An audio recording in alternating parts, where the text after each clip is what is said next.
वो वहीं पे थी। मैंने उसे वहां पर बैठे हुए देखा था। वो अपने बालों को झाड़ रही थी, अजीब सा गाना भी गुनगुना रही थी। वो सच में वहां पर रहती है। मेरी बात तुम सब क्यों नहीं मान रहे हो? आओ, मैं पूरी घटना विस्तार से बताता हूं। हेलो दोस्तों, वेलकम टू हॉरर वाइब्स। आज मैं आपको एक ऐसी घटना बताने जा रहा हूं जो कि मेरे एक व्यूअर ने भेजी है। मैं उन्हें मिला भी हूं। वो दरअसल गोंडा के रहने वाले हैं और मैं उनसे हाल ही में ही मिला था। उनका कहना था कि ये घटना उन्हीं के परिवार के एक सदस्य के साथ घटी थी, जिनका नाम आलोक था। आगे की घटना मैं आपको आलोक के पॉइंट ऑफ व्यू से बताऊंगा, लेकिन उसके पहले मैं आपको ये बता दूं कि अगर आप चैनल पर नए हैं और आपको हॉरर स्टोरीज और मिस्टीरियस स्टोरीज सुनना पसंद है तो आप हॉरर वाइब्स को सब्सक्राइब कर सकते हैं। और अगर आपके साथ भी कोई अजीब सी घटना घटी हो तो वो सारी घटनाएं आप मुझे मेरे इंस्टाग्राम पर भेज सकते हैं।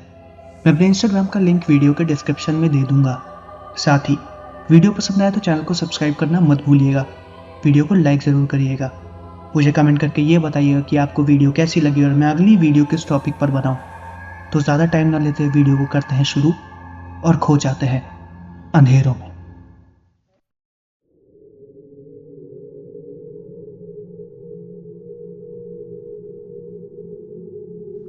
ये घटना मुझे रचित जी ने गोंडा से भेजी है। ये घटना उनके ही परिवार में किसी के साथ घटी थी। जिसके साथ ये घटना घटी थी उनका नाम आलोक था। आलोक के साथ ये घटना तब घटी थी जब उनकी उम्र करीब 15 साल की थी।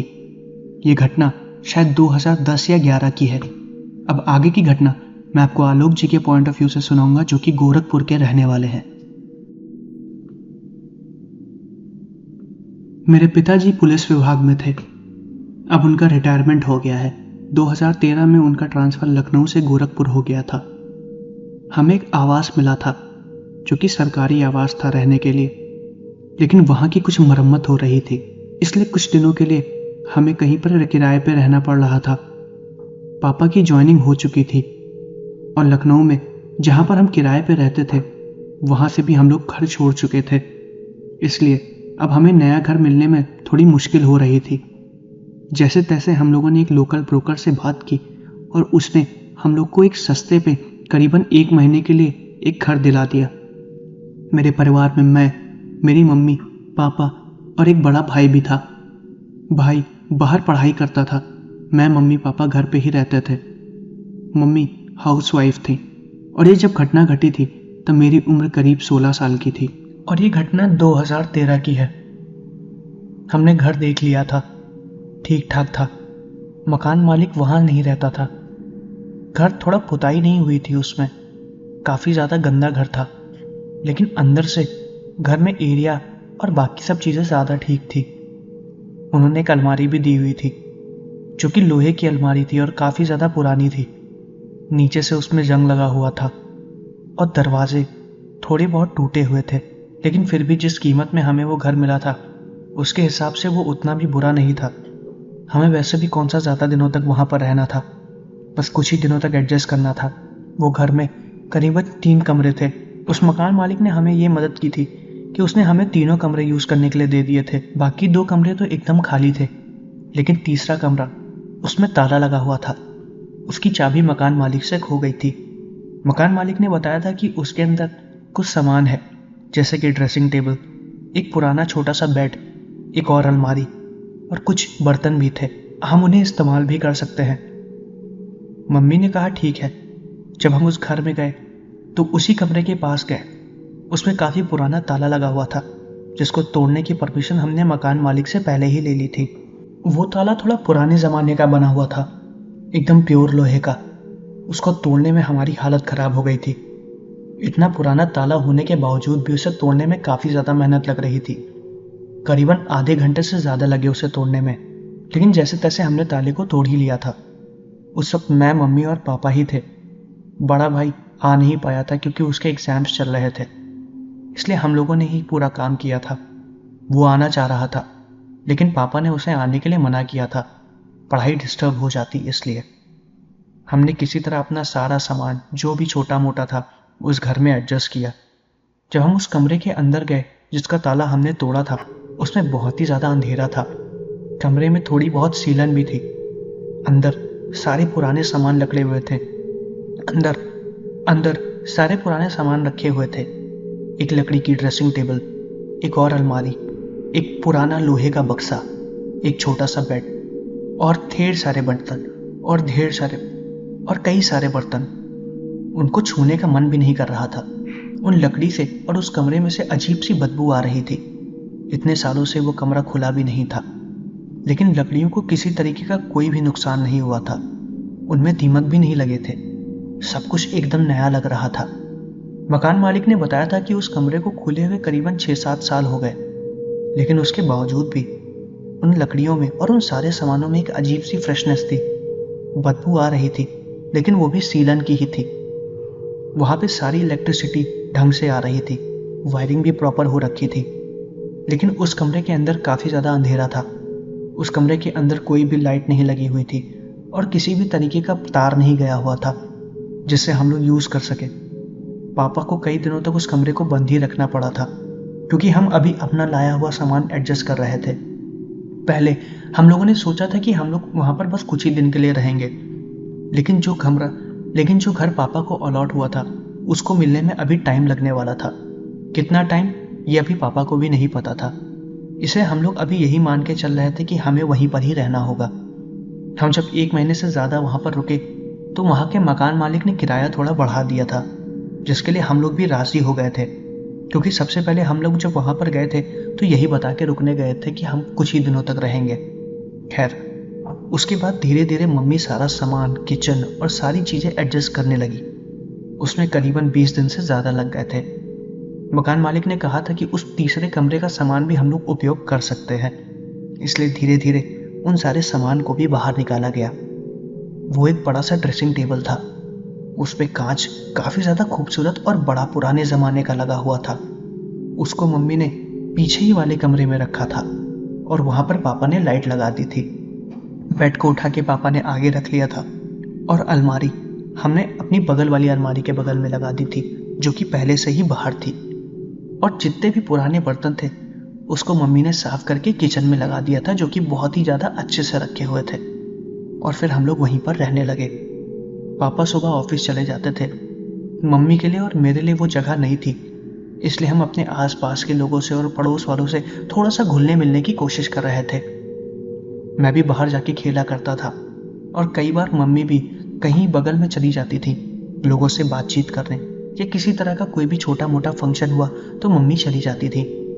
हमें वहाँ पर रहते हुए करीबन 2 महीने से ज़्यादा हो चुके थे और ऐसा कुछ भी नहीं हुआ था जिससे हमें ये लगे कि वहाँ पर कुछ अलग चीज़ है।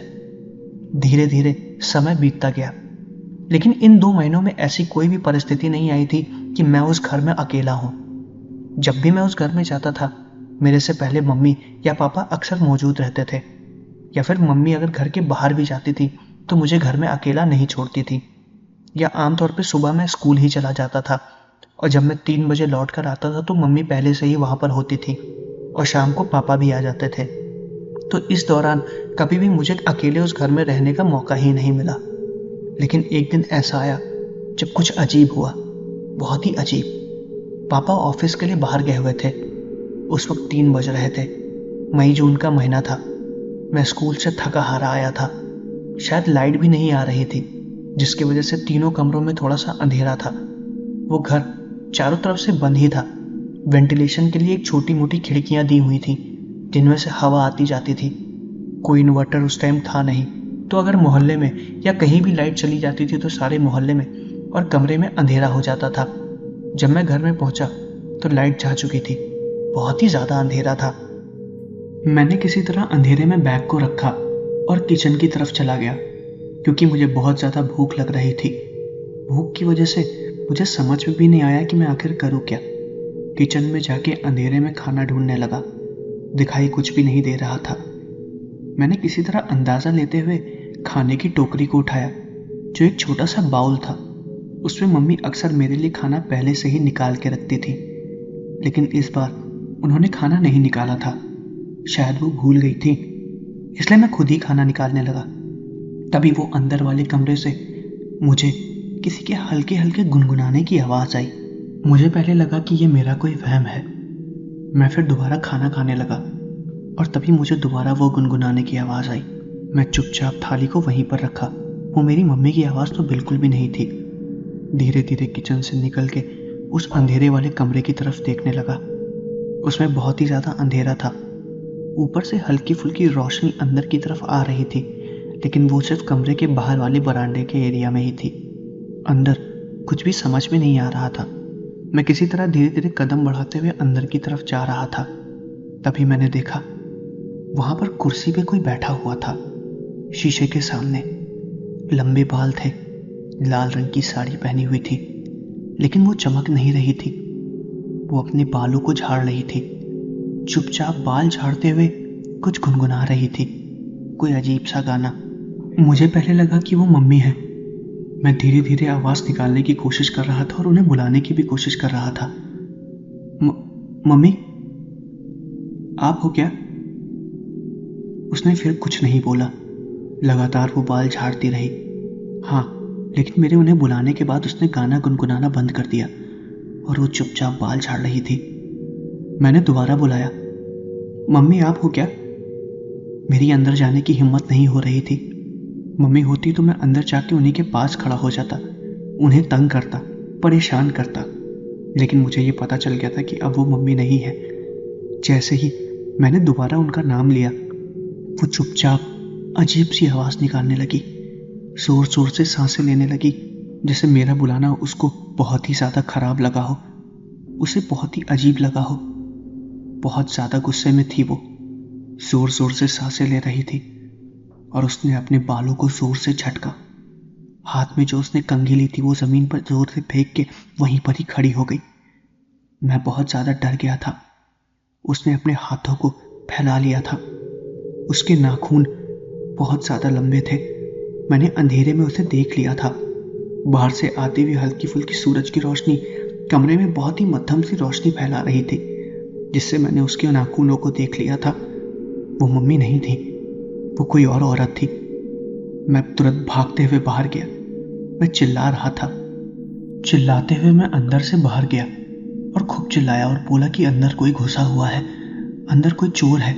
वो मम्मी के कमरे में बैठा हुआ है, वो एक औरत है, बाल झाड़ रही है। और ये सब मैं रोते हुए बोल रहा था। मेरी सांस भी फूल रही थी। मैंने जो कुछ भी देखा था उसको मैं शब्दों में बयान भी नहीं कर पा रहा था। मैं इतनी जोर से चिल्लाया कि आसपास के सभी लोग मेरे पास आ गए। मैंने बताया कि अंदर कोई है। किसी को भी मेरी बात पर विश्वास नहीं हुआ। उन्हें पहले सच लगा शायद अंदर कोई चोर या कोई भी घुस गया हो। मोहल्ले के कुछ भैया लोग डंडा लेके अंदर भी गए थे। मम्मी तब नहीं आई थी, लेकिन किसी तरह उन तक ये बात पहुंच गई। 15 से 20 मिनट बाद वो भी घर पे ही आ गई थी। अंदर कुछ भी नहीं था, पूरा कमरा खाली था, पूरा घर खाली था। वो कमरा जिसमें मैंने उस औरत को देखा था वो भी पूरा खाली था। हालांकि अंधेरे में किसी को कुछ भी नजर नहीं आ रहा था, लेकिन मैं बहुत ज्यादा डर चुका था। वो कंघी जो कि उसने नीचे फेंकी थी वो उठ के वहीं ड्रॉर पर ही पड़ी थी। मैंने सब कुछ बताया, रोते हुए अपनी बात को बताने की कोशिश की, लेकिन मेरी बात पर किसी ने विश्वास नहीं किया। उन्हें लगा कि मुझे किसी तरीके का कोई वहम हुआ है। उस घर की हिस्ट्री कोई भी नहीं जानता था, क्योंकि वो कई सालों से पहले से ही बंद था। मैंने मम्मी को ये चीज रोते हुए बताई। उनको मेरी बात पर विश्वास नहीं हुआ। उन्हें लगा कि शायद मुझे किसी तरीके का कोई वहम हुआ है। मैं उस कमरे में जाने से भी डरने लगा था। थोड़ा टाइम के लिए मुझे भी ये विश्वास हो गया था कि शायद मुझे किसी तरीके का कोई वहम हुआ है। मैं फिर कुछ दिनों तक मम्मी पापा के साथ ही रहा। उस कमरे में बिल्कुल भी नहीं जाता था। जब भी मम्मी मुझसे बोलती थी कि कोई सामान लेकर आ जाओ, तो मैं डर जाता था, बिना उनके नहीं जाता था। या फिर कोई सामान लेने भी जाता था तो तुरंत जाके उठा के उस कमरे से बाहर आ जाता था। लेकिन वो भी दिन के वक्त। बहुत ही ज्यादा अजीब माहौल था उस घर में। मुझे घुटन सी होने लगी थी, लेकिन मैं मम्मी पापा को ये चीज बताना नहीं चाह रहा था, उन्हें परेशान नहीं करना चाह रहा था। पापा वैसे ही थके हारे आते थे और मम्मी पूरा दिन काम करते हुए थक जाती थी। उसमें भी कभी कभी मम्मी पापा की बिना वजह की बहस भी हो जाती थी, इसलिए मैं चुप रहता था। एक बार बहुत ही अजीब सी घटना घटी। शाम का वक्त था। मैं दोपहर में स्कूल से आने के बाद खेला, जिसकी वजह से मम्मी ने मुझे बहुत डांटा। मैंने अपना होमवर्क भी नहीं किया था। रोते रोते मैं सो गया। अक्सर पुराने घर में ऐसा होता था कि अगर मैं सो जाता था तो मम्मी पापा घर पे बाहर से ताला लगा देते थे और बाजार में जाके सब्जियां वगैरह ले आते थे। हालांकि मैं ज़्यादा देर तक अकेला नहीं रहता था। मेरी नींद खुलने से पहले ही अक्सर वो लोग चले भी आया करते थे और कई बार अगर मैं बीच में ही सो के उठ जाता था तो मुझे उतना अजीब नहीं लगता था, क्योंकि मुझे उसकी आदत हो चुकी थी। इस बार भी वही हुआ। मैं सो गया था और मेरी आंख शाम के 8 बजे खुली थी। उस वक्त अंधेरा हो चुका था, लाइट्स भी नहीं जलाई थी। रोशनी आ रही थी, लाइट्स भी नहीं जलाई थी, बिजली उस वक्त आ रही थी। मैं बहुत ही ज़्यादा गहरी नींद में था। थोड़ा उठा, होश संभालने में मुझे थोड़ा सा वक्त लगा। मैंने तुरंत लाइट जलाई और उस कमरे के बाहर बैठा हुआ था। बहुत ज़्यादा डरा हुआ था। आंख से आंसू निकल रहे थे, लेकिन मैं चिल्ला नहीं रहा था। वो कमरा बाहर से बंद था। मैं बाहर वाले कमरे में बैठा हुआ था, चुपचाप। सब कुछ शांत था।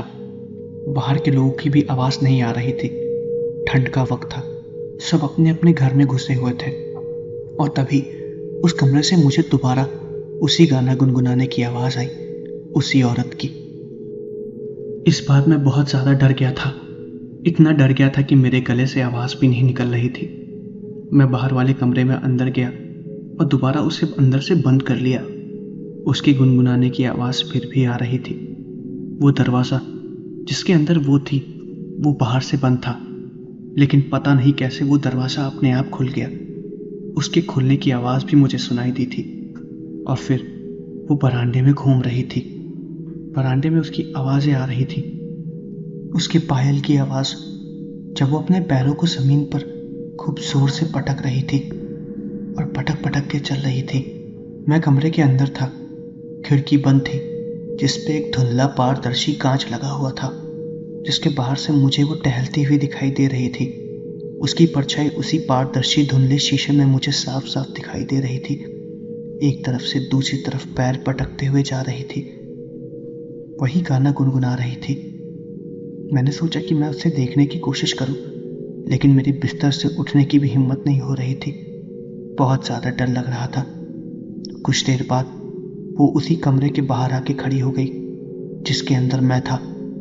दरवाजे की कुंडी को खोलने की कोशिश कर रही थी। मुझे लग रहा था कि वो तोड़ के अंदर आ जाएगी, लेकिन उसने ऐसा कुछ भी नहीं किया। धीरे धीरे उसने बस दरवाजे को हिलाने की कोशिश की, मध्यम तरीके से खोलने की भी कोशिश की, लेकिन वो नहीं खुला। मैंने बंद कर रखा था। मैं डर की वजह से कांप रहा था, लेकिन इस बार मैं चिल्लाया नहीं। उसे बस यही लग रहा था कि मैं शांत हूँ। मुझे लग रहा था कि वो किसी तरीके से अंदर आ जाएगी। जब वो उस कमरे से बाहर आ गई है तो उसके लिए इस कमरे का दरवाज़ा खोलना या तोड़ना कौन सी बहुत बड़ी बात थी। लेकिन वो नहीं आई थी। मुझे वजह नहीं पता थी। शायद पापा पूजा भी उसी कमरे में करते थे, इसलिए वो नहीं आई थी, या फिर उस कमरे में उसका कोई सामान नहीं था। मुझे कुछ भी नहीं पता। ये सब मेरा खुद का वहम था। वो कमरा उसी का था। वो सिंगारदान, वो अलमारी, वो छोटे छोटे बर्तन, सब उसी के थे। वो उनसे ही खेल रही थी, एक तरफ से दूसरी तरफ। उसने अपने होने का वहां पर मुझे एहसास करा दिया था। कुछ देर बाद वो दोबारा उस कमरे में चली गई। दरवाज़ा अपने आप बाहर से ही बंद हो गया। मुझे कुछ भी नहीं पता। जैसे ही मम्मी आई, मैं तुरंत दरवाज़ा खोल के बाहर गया। मैं कांप रहा था। मेरी तबीयत बहुत ज़्यादा खराब हो गई थी। सर दर्द से फटा जा रहा था। हाथ पैर ठंडे हो गए थे। तबीयत खराब होने की वजह से मम्मी मुझे तुरंत लेटा के दवाई देने लगी और पापा भी मेरे लिए डॉक्टर को बुलाने के लिए चले गए। हाथ पैर कांपने की वजह से मैं ढंग से खड़ा भी नहीं हो पा रहा था। मैं अपने साथ बीते हुए इस वाक्य को मम्मी को बता भी नहीं पा रहा था। सांस इतनी फूल रही थी, उल्टियाँ हो रही थी, बदन एकदम ठंडा हो चुका था। तबीयत और ज़्यादा खराब होती जा रही थी। डॉक्टर जब आया और उन्होंने मेरी हालत को देखा तो उन्होंने कहा मुझे एडमिट करवाना पड़ेगा, लेकिन मैं इन सब चीज़ों के लिए तैयार नहीं था। मैं बहुत ज़्यादा परेशान हो रहा था। उस वक्त मम्मी और पापा दोनों लोग ज़बरदस्ती करने लगे कि मुझे हॉस्पिटल में एडमिट हो जाना चाहिए, लेकिन मैं बहुत ज़्यादा रो रहा था। घर से बाहर जाने का मन ही नहीं कर रहा था। मेरे काफ़ी जिद करने पर डॉक्टर ने बोला कि वो रात भर के लिए मुझे दवाई दे देते हैं और अगर दिन तक कोई सुधार हो गया तो हॉस्पिटल में एडमिट होने की कोई ज़रूरत नहीं है। उन्होंने मुझे दवाई दे दी। मैं रात भर मम्मी पापा के पास रहा। मुझे अजीब से सपने भी आ रहे थे, लेकिन दिन के वक्त मेरा बुखार थोड़ा नॉर्मल हो गया। मेरी हालत थोड़ी ठीक हुई और फिर मैंने मम्मी पापा को ये सारी चीज़ बताई।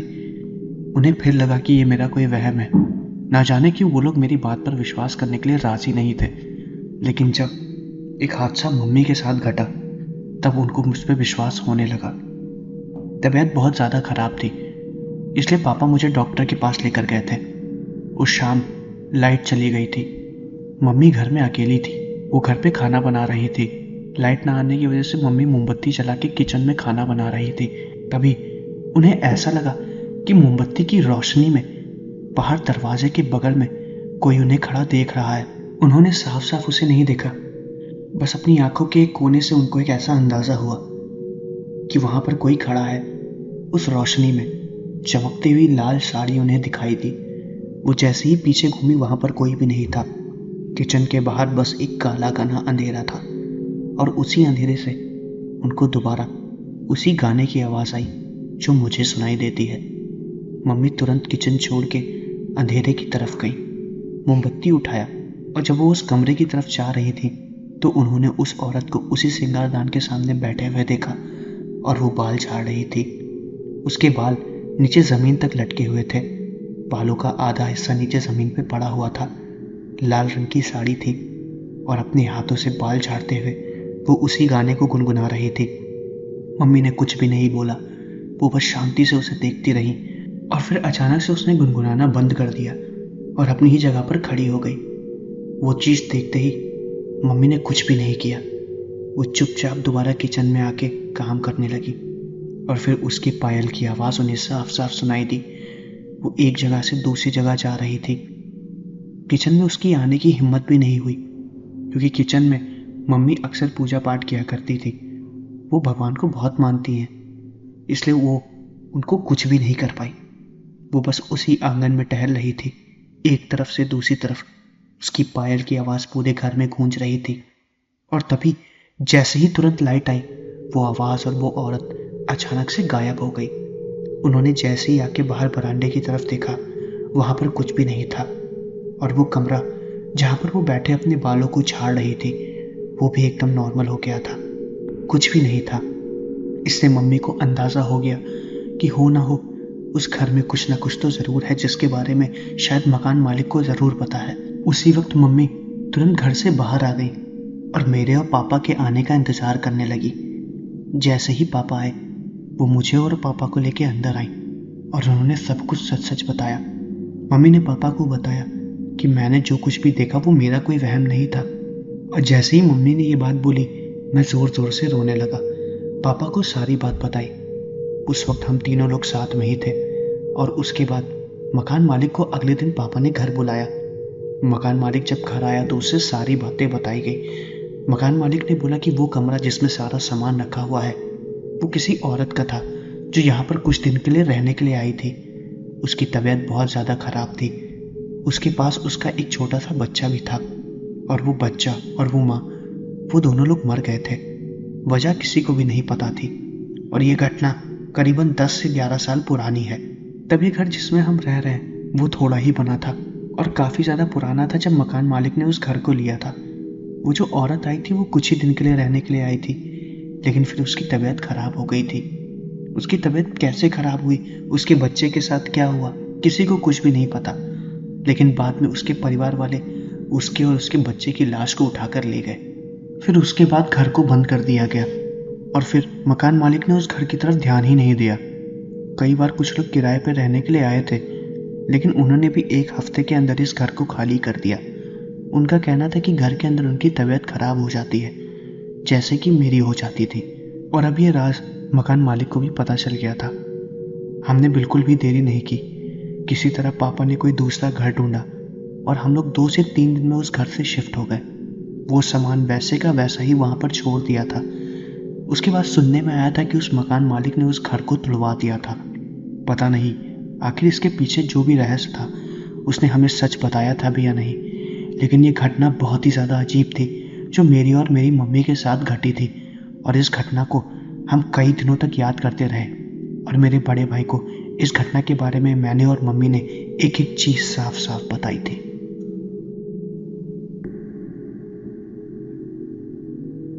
तो दोस्तों, ये थी मेरे व्यूअर द्वारा भेजी गई एक घटना। मैं आशा करता हूँ कि आपको वीडियो पसंद आई होगी। वीडियो पसंद आई तो चैनल को सब्सक्राइब करना मत भूलिएगा। वीडियो को लाइक ज़रूर करिएगा। मुझे कमेंट करके ये बताइएगा कि आपको वीडियो कैसी लगी और मैं अगली वीडियो किस टॉपिक पर बनाऊँ। तो मिलते हैं